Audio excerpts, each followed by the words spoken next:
You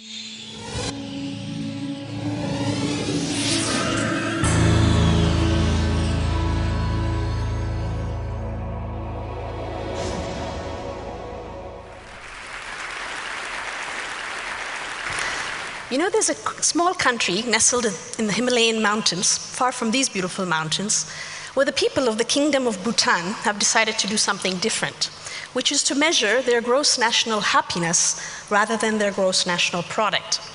And why not? After all, happiness is not just a privilege for the lucky few, but a fundamental human right for all. And what is happiness? Happiness is the freedom of choice. The freedom to choose where to live, what to do, what to buy, what to sell, from whom, to whom, when, and how.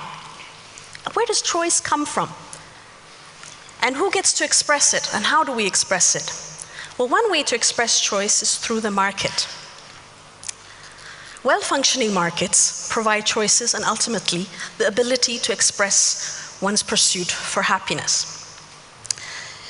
The great Indian economist Amartya Sen was awarded the Nobel Prize for demonstrating that famine is not so much about the availability of food supply, but rather the ability to acquire or entitle oneself to that food through the market.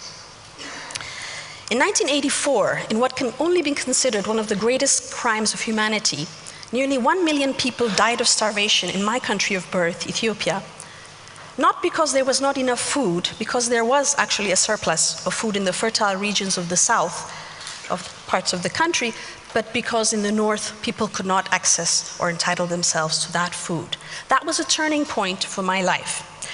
Most Africans today, by far, are farmers. And most of Africa's farmers are, by and large, small farmers in terms of land that they operate, and very, very small farmers in terms of the capital they have at their disposal.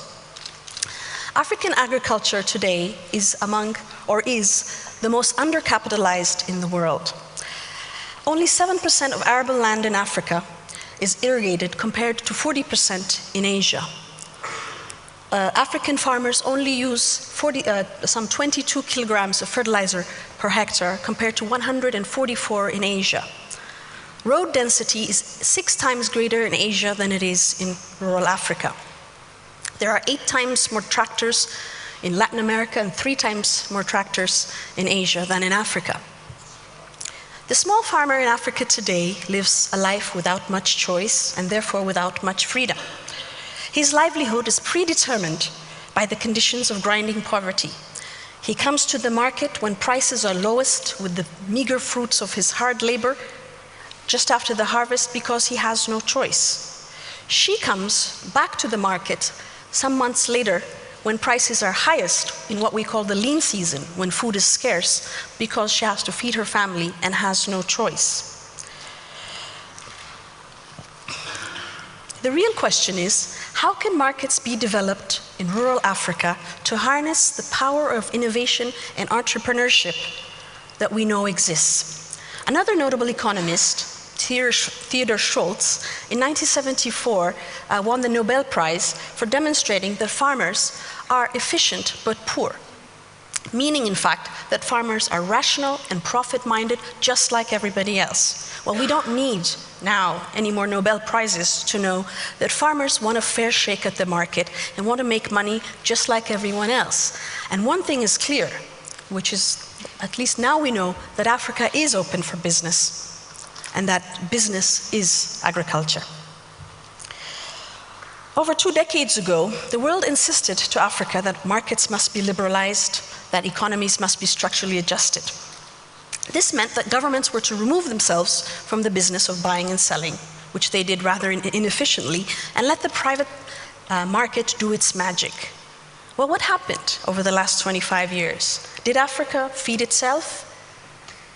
Did our farmers turn into highly productive commercial actors? I think we're all in this room probably because we know that in fact, Africa is the only region in the world where hunger and malnutrition are projected to go up over the next 10 years, where the food import bill is now double what it was 20 years ago, where food production per capita has stagnated, and where fertilizer use has declined rather than increased.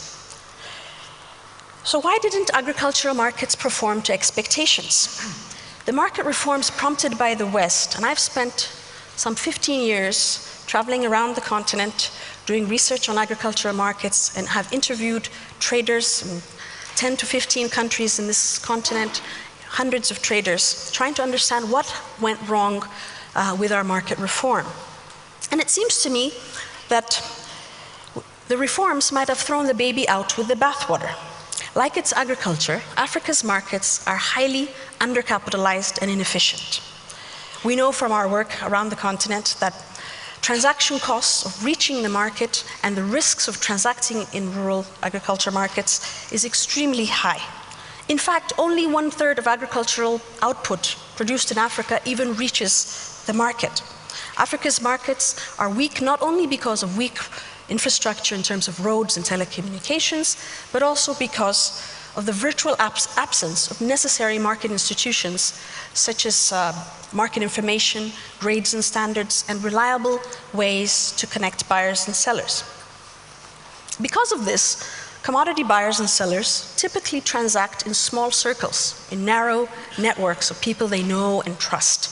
And because of that, as grain changes hands, and I've measured that it changes hands 4 or 5 times in its trajectory from the farmer to the consumer, every time it changes hands, and I've seen this all over rural Africa, it also changes sacks. And I thought that was incredibly peculiar, and really realized that that was because, as traders would tell me over and over, that's the only way people know what they're getting in terms of the quantity and the product quality.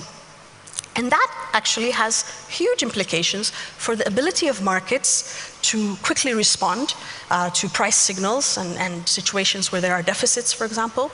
It also has very high cost implications. I have measured that